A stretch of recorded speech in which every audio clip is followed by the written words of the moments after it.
When you hear about a resistance run by a collection of rebel heroes at odds with the crumbling New Republic government, unable to face down a new threat a few decades after Endor, you probably think of the resistance in the sequel trilogy founded by Leia in response to the New Republic's inaction against the Imperial remnants in allowing the First Order to rise. But 13 years before the release of The Force Awakens, there was another resistance group with similar, though not identical, premises during the Yuuzhan Vong War, known as the Insiders, Inner Circle, or just directly referred to as the Resistance as well, depending on context. The scope and impact of the Resistance, as we'll keep calling the sequel trilogy 1, and the Insiders, as we'll be calling the Yuuzhan Vong War 1, were fairly different, but there are also a lot of interesting parallels to the reasons behind them.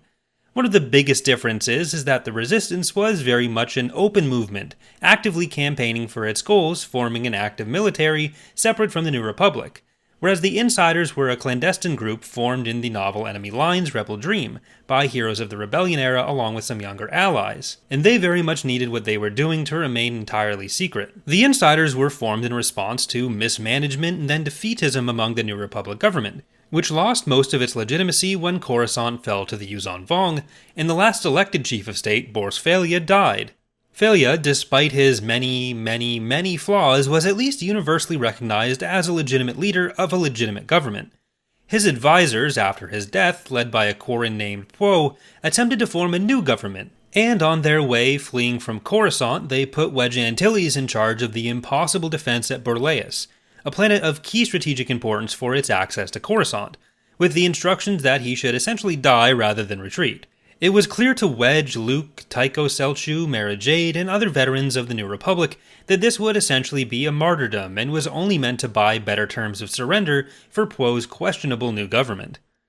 Despite this different expression, the roots of the Resistance and the Insiders are the same. In the Disney canon timeline, Leia organized what became the Resistance because she felt the demilitarization of the New Republic and ignoring the First Order would be disastrous. In Legends, the early half of the Yuuzhan Vong War is basically the story of how the Corps and New Republic were willing to hang the Outer Rim out to dry and that the Yuuzhan Vong run all over it, under the belief that the Yuuzhan Vong wouldn't or couldn't press further. Small worlds on the edge of the galaxy weren't worth their effort, and much like in canon, Leia began working with her personal influence to impact the situation.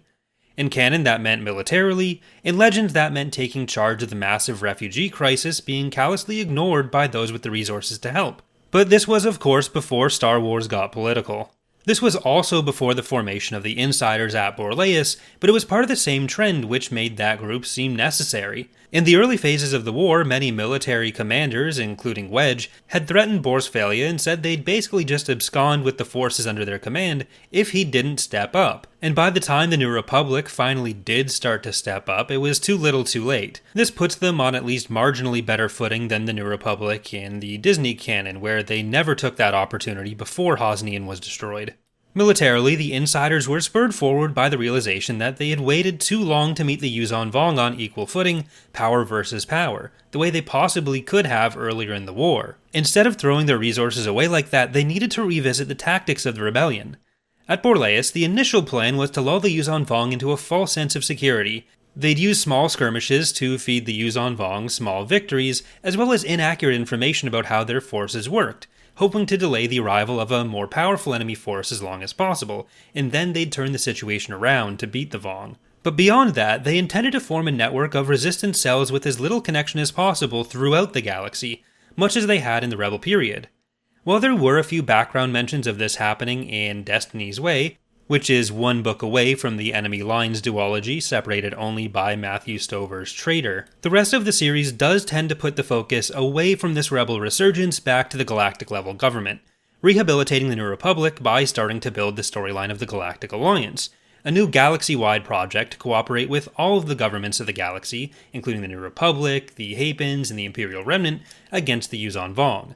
Some elements of the Insiders' guerrilla tactics and resistance network still do go forward, but simply looking at it from a broad overall perspective, I do like that there was a bit of a redemption for everyone, rather than staying with the somewhat more cynical approach in Enemy Lines. They do have a real election in Destiny's Way, Poe gets essentially politically embarrassed, and we start to see everyone bounce back a bit. Though the unity doesn't last long, and in the following books we do start to see more of that infighting. In some ways, the direction the New Jedi Order books go in, especially in Destiny's Way, is a story about hoping for redemption for the existing institutions, while the story of the Resistance in the sequel trilogy ends with highlighting grassroots action, which I think says a lot about the political climate at the time the conclusions of the New Jedi Order and the sequel trilogy were written. The Yuzhan Vong War books wrapped up at the end of 2003 in the wake of the international response to 9/11 and the early stages of the War on Terror, while The Rise of Skywalker came in at the end of 2019, arguably at the beginning of a trend of similar stories in Star Wars media,